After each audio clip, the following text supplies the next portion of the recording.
We just care if they subscribe. And you Sonio Gada. What is up, ladies and gentlemen? It is your favorite guy, Mr.BrownGuy.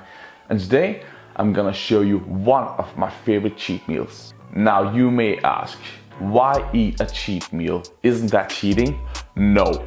If you control it and you make sure you get the healthy proteins, healthy carbs, and healthy fats, and not overdo the calories, you can actually eat a cheat meal either once or twice a week in order to restart your motivation. When you are on a healthy lifestyle, controlling all the aspects of dieting, sometimes you lose your motivation, and when you get into the supermarket and want to buy something healthy, you go on to the nearest alley and buy some candy. That is why you implement a healthy cheat meal at least once a week in order to restart your motivation. So I'm gonna show you some of the tools I use at least once a week.